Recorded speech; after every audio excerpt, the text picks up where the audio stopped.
Welcome to First Unitarian Society of Minneapolis, the birthplace of Congregational Humanism. We carry on that tradition of free thought today, dedicated to promoting a free search for truth, meaning, and justice. Our web address is firstunitarian.org. I'm David Breeden, Senior Minister. Welcome.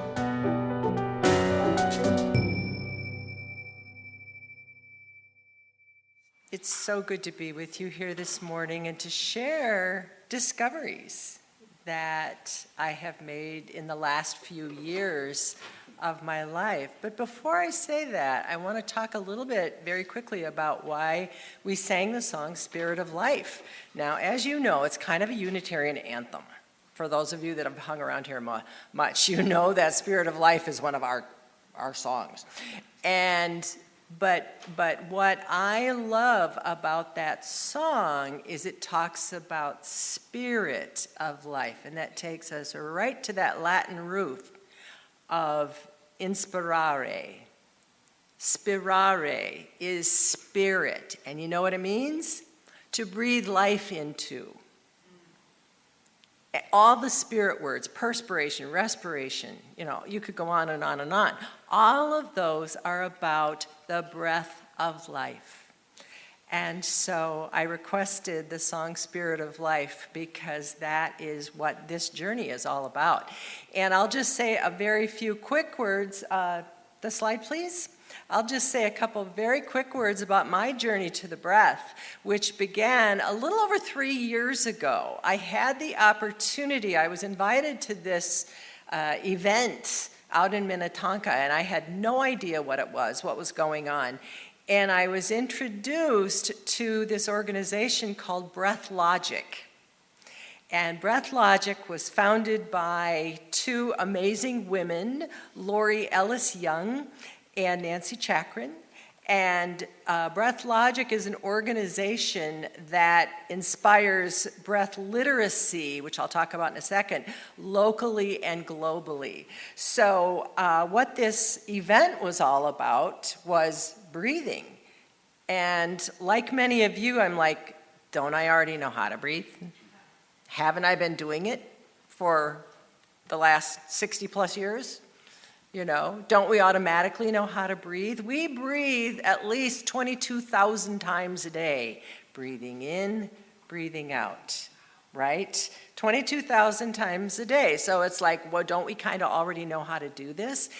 And it turns out that we really don't know how to breathe. Most of us don't know how to breathe in a way that enables us to enrich our lives. So that's what we're going to talk about this morning, is how that journey works. BreathLogic, by the way, we are an organization, a 501c3, and we are an organization that goes and teaches intentional mindful breathing in business places. We work a lot with nurses. We work with a lot of kids groups. We work with business, corporate leaders. We work in doing workshops with just folks like us. And so I had the opportunity to, within a month of the, next slide, please. Within a month of attending that gathering, I was in Guatemala learning how to teach breathing to others. And one of the things we teach is this concept of breath literacy. Now, we know all about literacy, right? Literacy means that we are literate in something. We have wisdom, we have a skill, we have learned, whether it's to read, whether it's literacy in the visual arts, information literacy, tech literacy, scientific literacy, and all. And Lori Ellis Young, the co-founder of BreathLogic, said, we need breath literacy. We need skills in how to maximize, and next slide please, the amazing power of, next slide, there we go, to breathe as if your life depends on it, because it does, right? So real quickly, the brain, the heart, and the breath go into a bar. And they're in the bar, and they're saying, especially the heart and the brain are going, we need to clear this up. Which of us is the most important? And so the brain pipes up immediately and says, I am the most important. All my beautiful brain cells, we keep the engine of your body moving. All feeling, all mindfulness, everything comes from the brain. And the heart says, oh, dear brain, yes, you are important. You're very important. But where would your brain be without the rich, beautiful blood and oxygen that my heart pumps into and throughout the body so that your brain can work? Where would you be without the heart? The pump would stop. And they're like, oh, yeah, well, we know that both of us are more important than the breath. I mean, give me a break. What does breath do? And the breath says, and walks out. The breath walks out the door, and what happens? Right? Yeah, the heart's going, and the brain's starting to really feel the pinch. And they immediately go, well, okay, breath, you are the most important. Brain, you are the connector. You are the source of life that keeps us moving. The heart able to pump. The brain to be able to function. All of the functions of the body are enabled by the breath. So this was the journey. This was the journey to learning about the breath, because the bottom line with all this is we don't think about breathing. It just is automatic. But did you know that the respiratory system of the body is the only system of the body that is both involuntary, in other words, you're breathing no matter what. You know, as soon as you come into this world, the first thing that happens is if you're as an infant, right? And at the end of life, the last thing is your final breath. So the breath is moving throughout your body, but it does so much more. Once we understand and we call it connecting with the extraordinary, connecting you with the extraordinary power of your ordinary breath, we find that, number one, the breath promotes lung health. This became a huge big deal during COVID.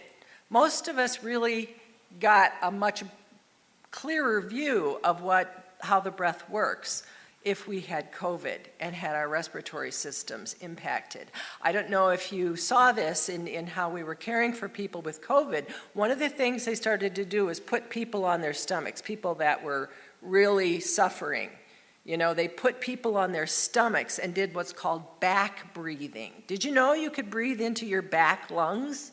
You can if you intentionally, mindfully deepen your breath to the point that you're expanding the lung capacity. That is our goal, to expand, if you care about your lungs, expand lung capacity.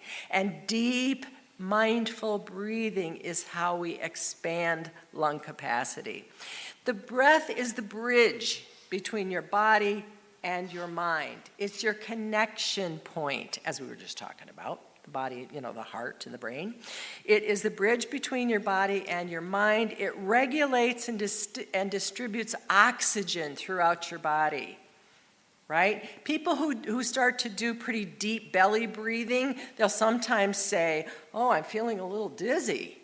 And it's like, that's your brain on oxygen, right?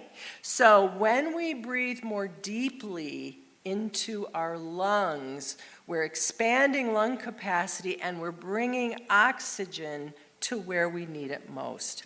And the other piece of breath literacy that is so important, and this is what we teach children in the schools, is that each of us can intentionally and easily calm your mind and your body. The respiratory system of the body is the only system that is both involuntary, you do it without thinking, and voluntary.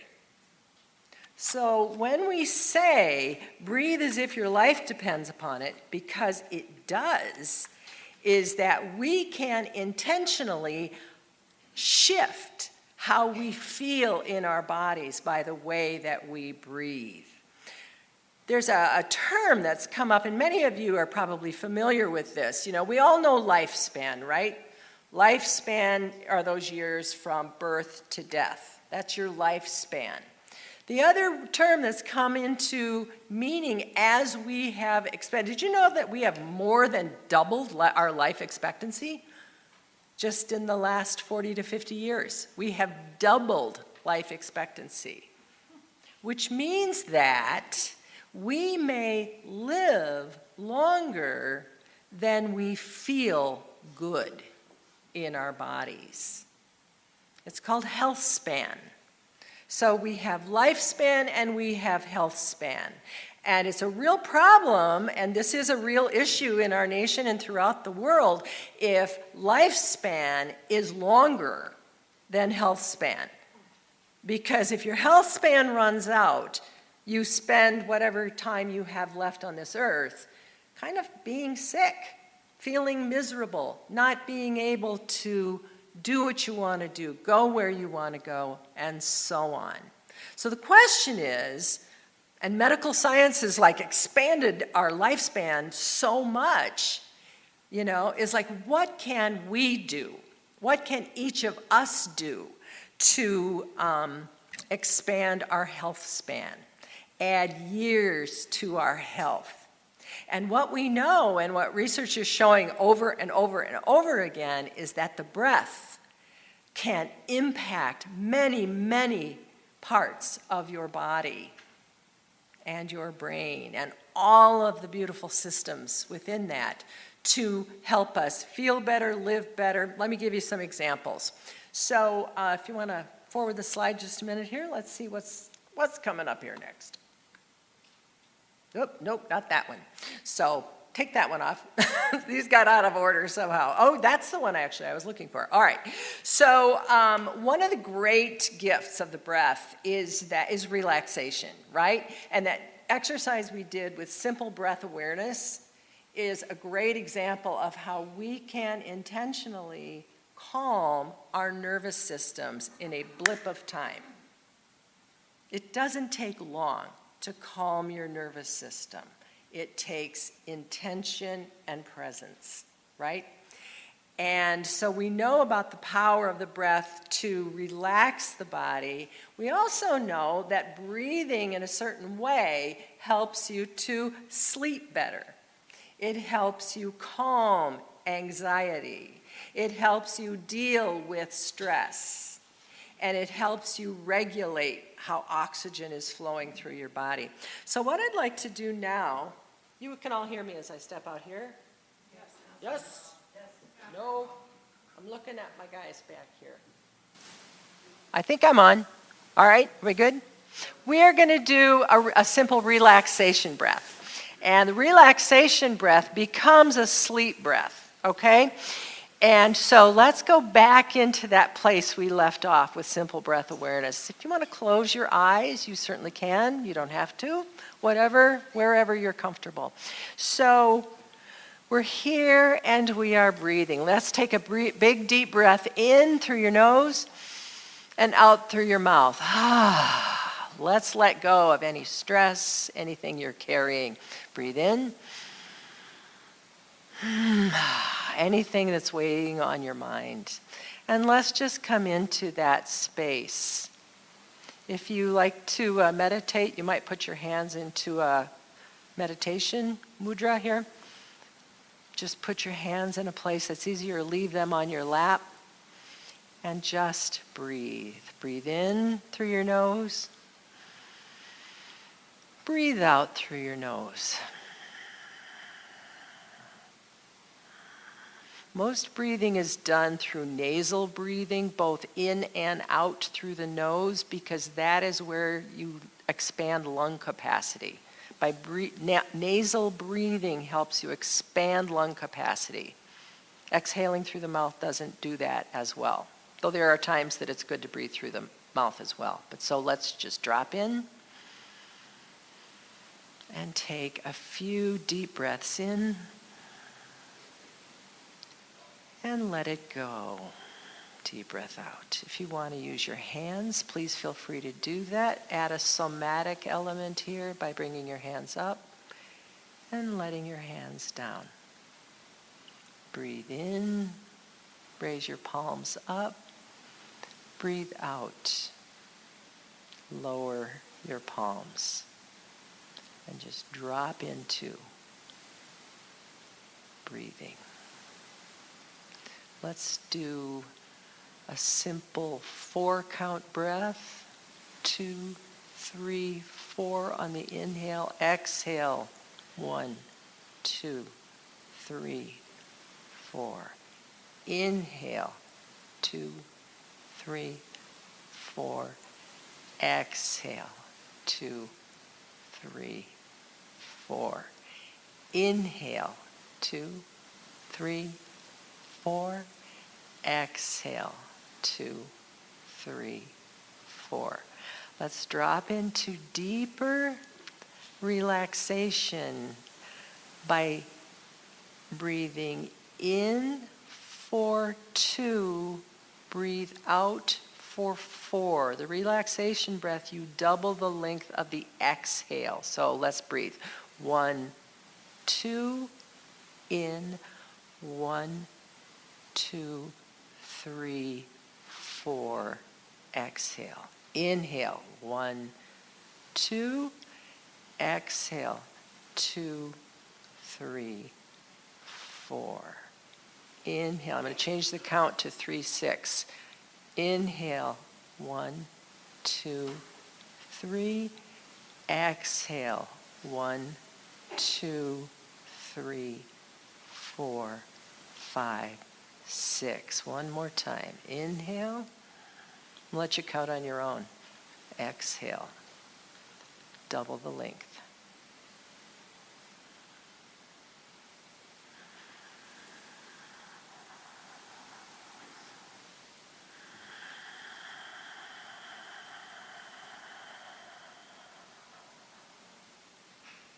Two more big, deep breaths.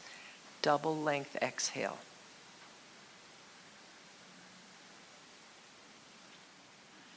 You want to open your eyes? How did that feel?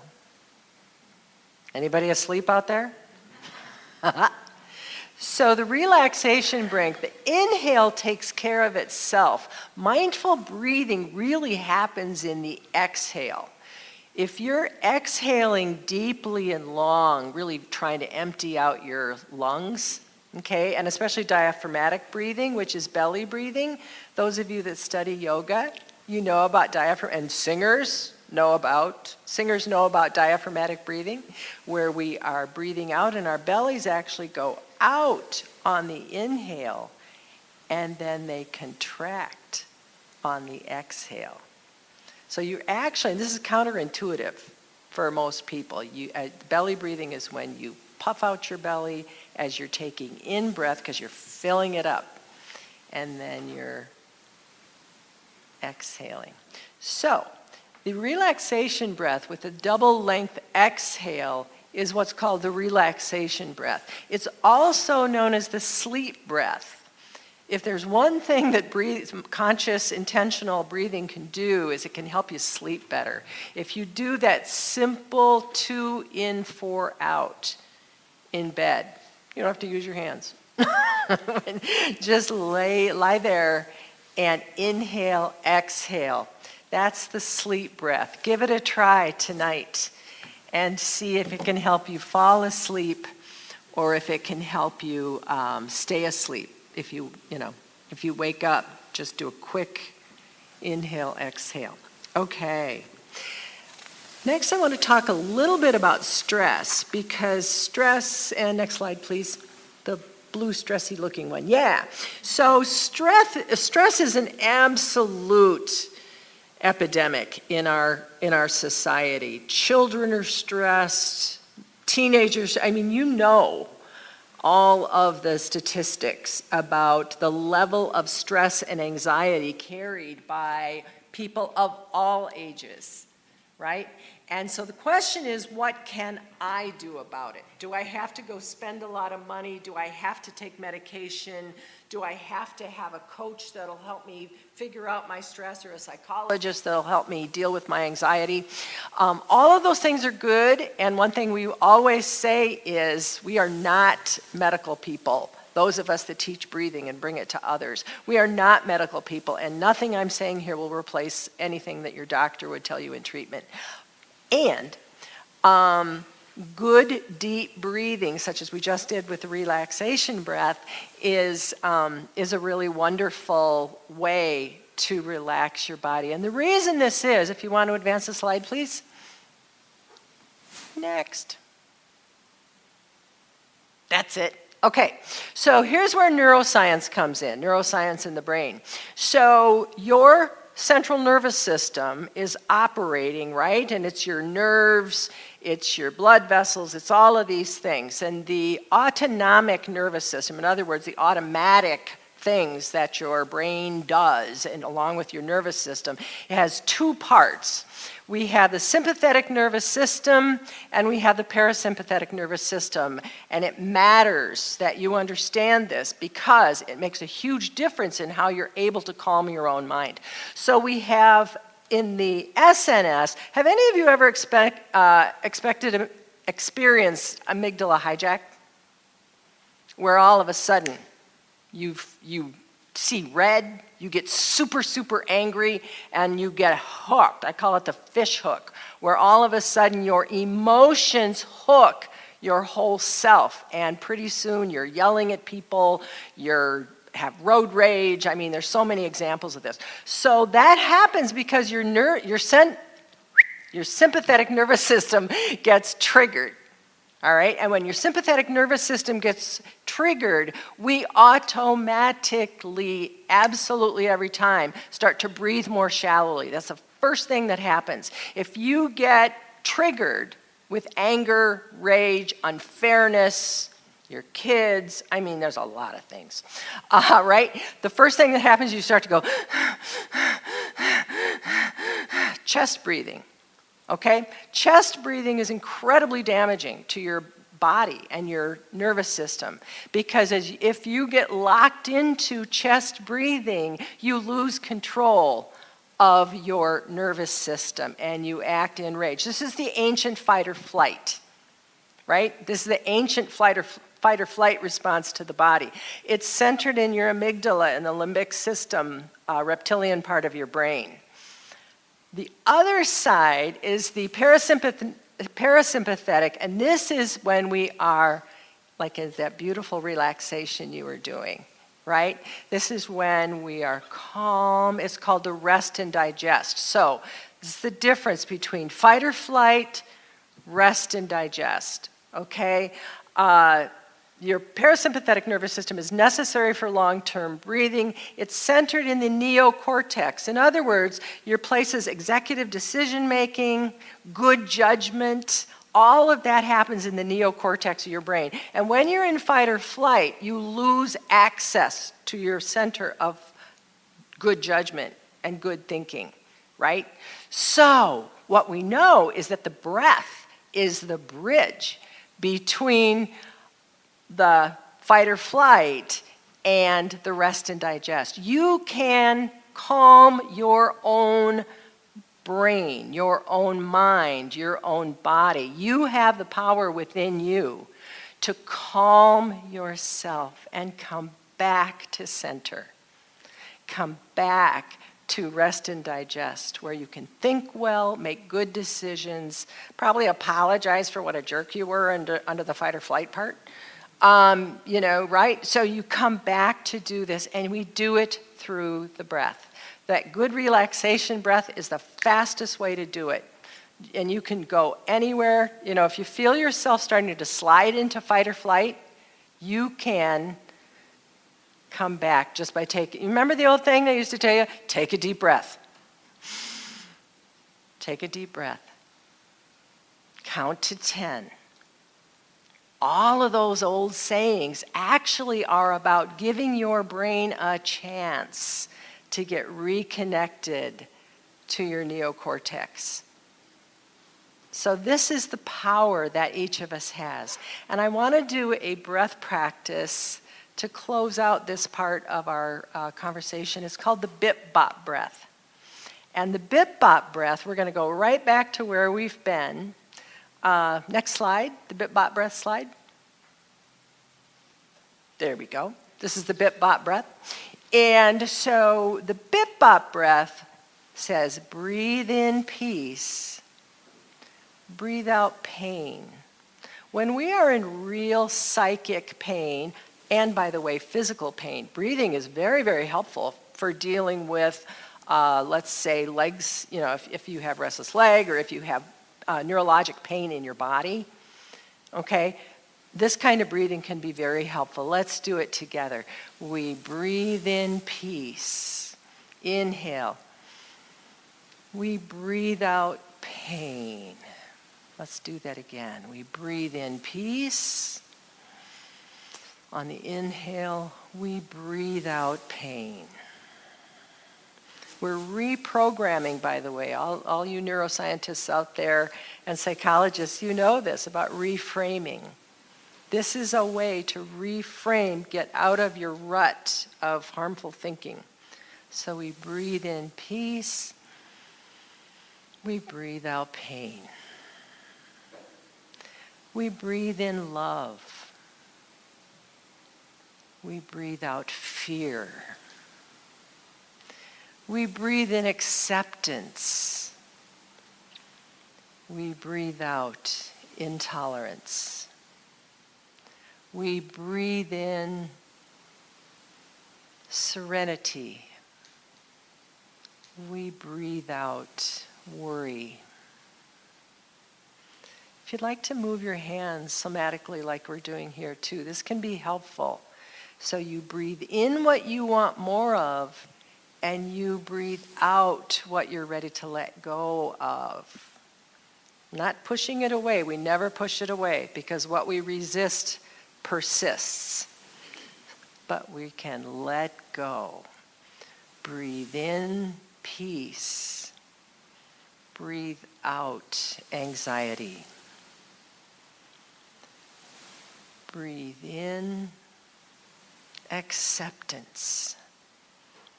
Breathe out intolerance.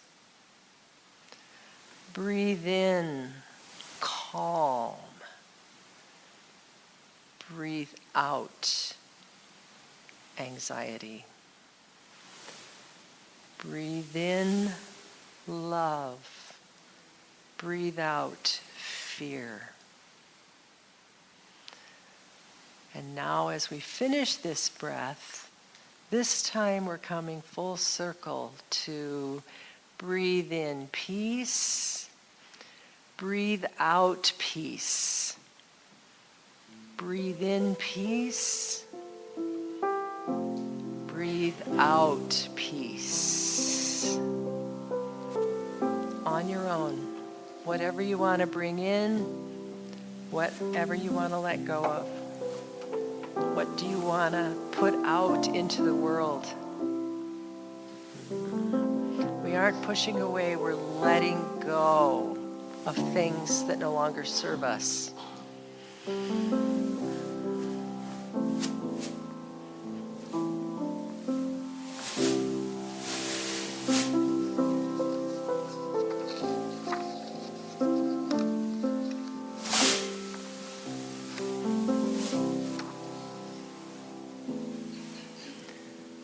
Can I see the next slide, please?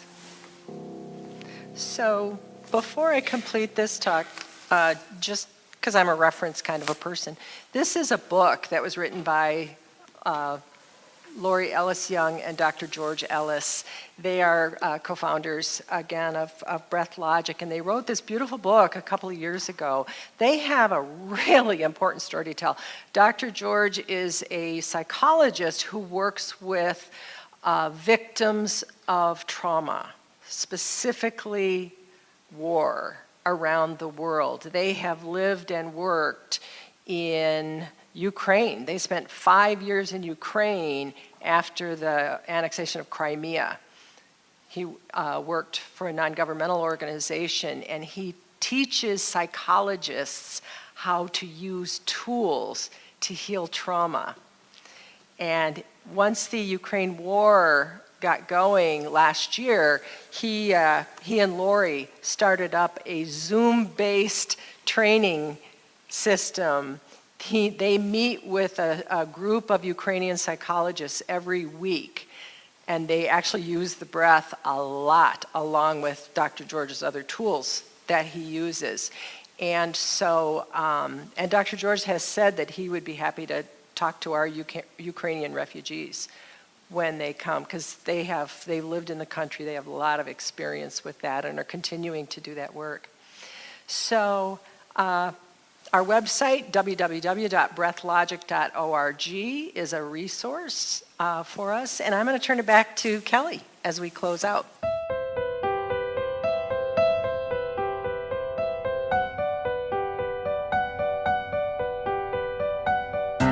Thanks for listening. You can find much more about humanism and what's happening at First Unitarian Society in Minneapolis by visiting our website at firstunitarian.org.